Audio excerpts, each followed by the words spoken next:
بسم اللہ الرحمن الرحیم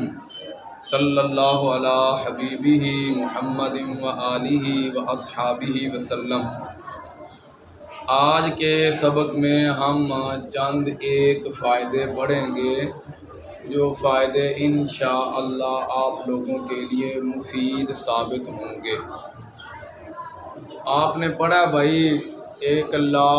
نافیہ ہوتا ہے، ایک لا نہی ہوتا ہے۔ لا نافیہ اور لا نہی کو پڑھا ہے نا؟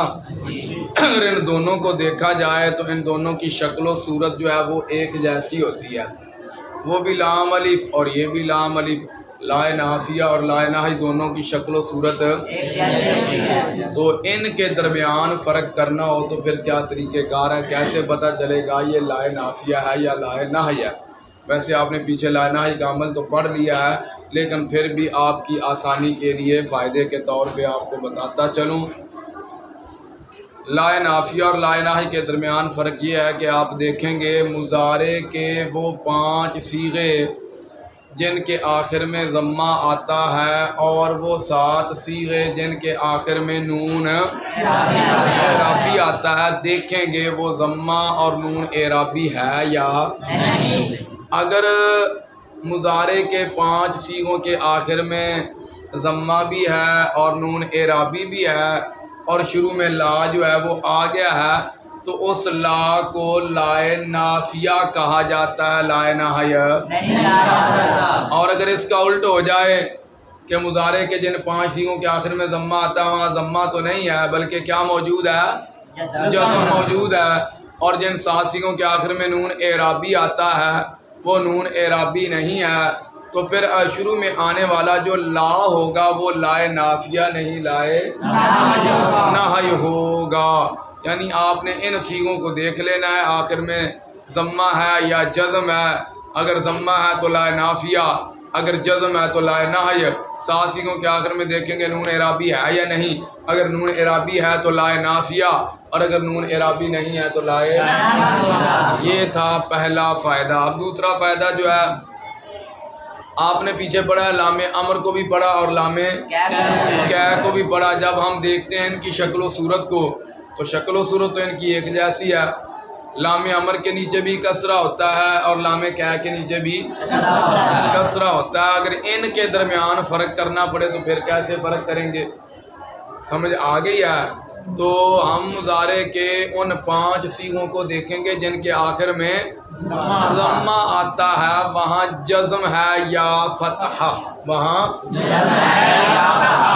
اگر وہاں جزم ہے تو لام امر ہوگا، اگر وہاں فتح ہے تو لام کی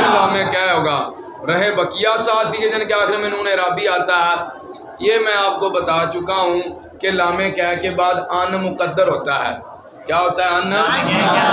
مقدر ہوتا ہے، اور ان کیا عمل کرتا ہے؟ مضارع کے وہ 5 صیغے جہاں ضمہ آتا ہے وہاں نصب دیتا ہے، 7 صیغوں کے آخر سے نون اعرابی کو گرا دیتا ہے، اور لام امر جو ہوتا ہے وہ بھی جہاں ضمہ آتا ہے وہاں جزم دیتا ہے 5 صیغوں میں، اور 7 صیغوں کے آخر سے نون اعرابی کو گرا دیتا ہے۔ تو جو بقیہ 7 صیغے بچ گئے ہیں ان کے اندر تو لام امر بھی نون اعرابی کو گراتا ہے، لام کی کے بعد بھی ان مقدر ہوتا ہے اور وہ بھی نون کو گرا دیتا ہے۔ البتہ ان 5 صیغوں میں جس کو ترجمہ کرنا آتا ہے تو اس کے لیے تو پریشانی نہیں ہے، کیونکہ ترجمہ ہمیں بتا دے گا یہ لام امر ہے یا لام کیا ہے۔ ترجمہ بتا دے گا یہ لام امر ہے یا لام کیا ہے، لیکن جس کو ترجمہ کرنا نہیں آتا ظاہر ہے وہ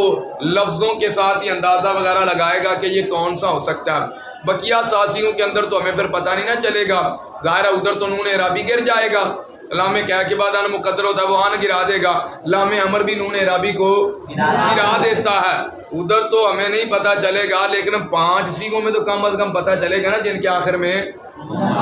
ضمہ آتا ہے کہ وہاں جزم ہے یا فتح۔ اگر جزم ہے تو لام امر ہوگا، اگر فتح تو لام یہ نشانی، یہ پہچان اس بندے کے لیے جس کو ترجمہ کرنا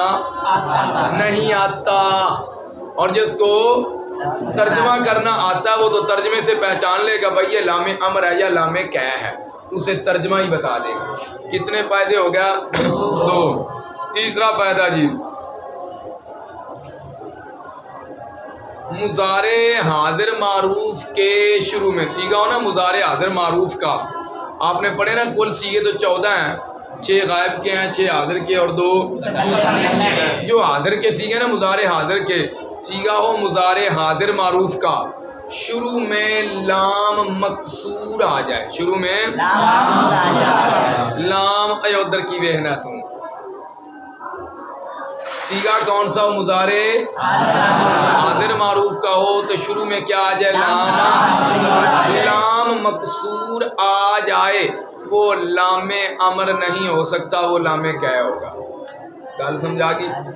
سیگا کیڑا ہوئے مضارع حاضر معروف دا، آج میں تادریبو تادریبان تادریبونا تادریبینا تادریبان تادریبنا، یہی 6 حاضر کے سیگے ہیں نا، مضارع حاضر معروف کا سیگا ہو شروع میں کیا آ جائے لام مکسور آ جائے، وہ کون سا لام ہوگا؟ لام کیا ہوگا، لام امر نہیں ہوگا۔ ہاں سیگا ہو مضارع حاضر مجہول کا، سیگا کون سا ہو حاضر مجہول کا، اس کے شروع میں لام مکسور آ جائے، وہ لام امر بھی ہو سکتا ہے اور لام مضارع مجہول کی پوری گردان کے اندر ہی بھائی، مضارع مجہول کی پوری گردان کے اندر ہی شروع میں آنے والا جو لام ہوتا ہے نا لام مکسور، وہ لام امر بھی ہو سکتا ہے، لام کیف بھی ہو سکتا ہے۔ انی گل سمجھے چاہ گی جے کنے فائدے پڑھ لے جے 3 ہو گیا، چوتھا فائدہ بھی لام کیا جو ہوتا ہے نا لام کیا اور لام امر، یہ آپ نے ابھی میں آپ کو بتا کر ہٹا ہوں کہ یہ دونوں کیا ہوتے ہیں مکسور ہوتے ہیں، یعنی ان کے نیچے کسرہ ہوتا ہے اور زیر کو کہتے ہیں کسرہ،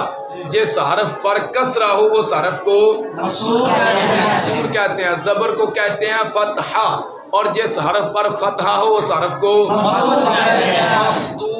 کہتے ہیں، اور پیش کو کہتے ہیں کیا ضمہ کہتے ہیں، اور جس حرف پر ضمہ ہو اس حرف کو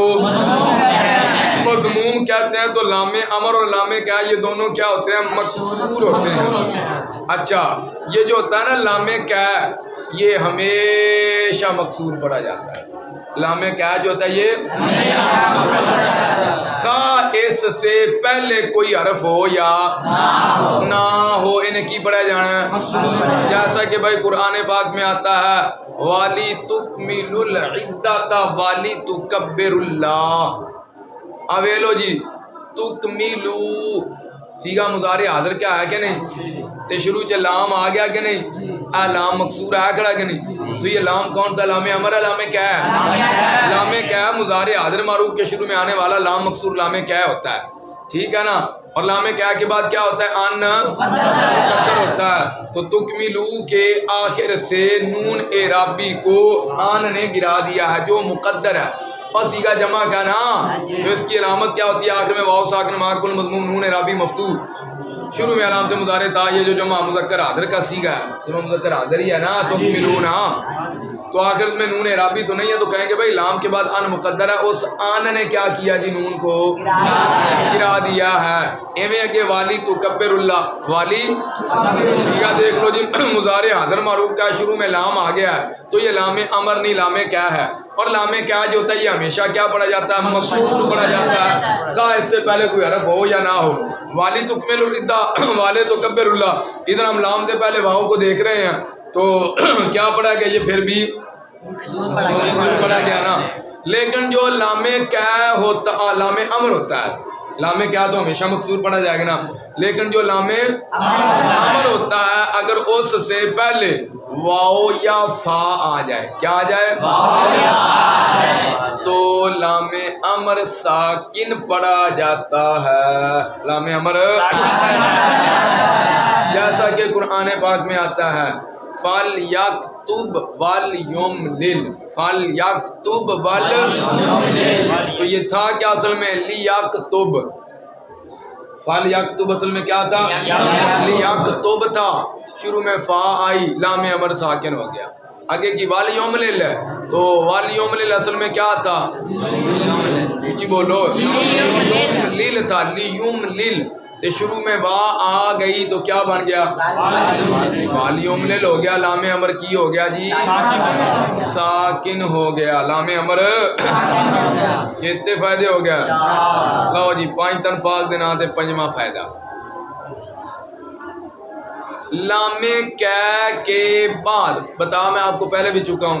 چلو یہ آپ لکھ لو گے تو آپ کو یاد رہ جائے گا۔ لام کی کے بعد آن مقدر ہوتا ہے اور فعل مضارع کو ویسے تو آپ نے پڑھا نا پیچھے بھی، حروف ناصبہ کل 4 ہیں، ان لن کئی اذن، تو یہ جو ہے نا لام کی اس کے بعد بھی ان مقدر ہوتا ہے اور فعل مضارع کو نصب دیتا ہے۔ مثال کے طور پر دیکھو جی، لیضربا، کیا آپ دیکھیے لیضربا جو ہے یہ صیغہ واحد مذکر کا مضارع کا ہے، تو آپ سے اگر کوئی علامت پوچھے آپ بتائیں گے اس کی علامت یہ آخری حرف پر ضمہ، شروع میں علامت مضارع یا ہوگی، تو لیضربا آخری حرف پر تو ہم ضمہ دیکھ ہی نہیں رہے، آخری حرف پر تو نصب آ گیا، پریشان ہو کے بھی نصب اس کو کس نے دے دیا؟ نصب تو دیتے ہیں حروف ناصبہ، حروف ناصبہ میں سے کوئی حرف ادھر ہے نہیں ہے، تو اب پریشان ہونے کی حاجت نہیں ہے، کہو بھئی یہ جو شروع میں لام آ گیا نا یہ لام کیا ہے، اس کے بعد ان مقدر ہے، اس ان نے فعل مضارع کو نصب دے دیا ہے۔ گل سمجھ آ گئی جی؟ کتنے فائدے ہو گیا؟ 5۔ فائدہ نمبر 6، فائدہ نمبر 6۔ چلو جی یہ 5 فائدے ہی آپ لوگوں کے لیے کیا ہیں؟ کافی ہیں۔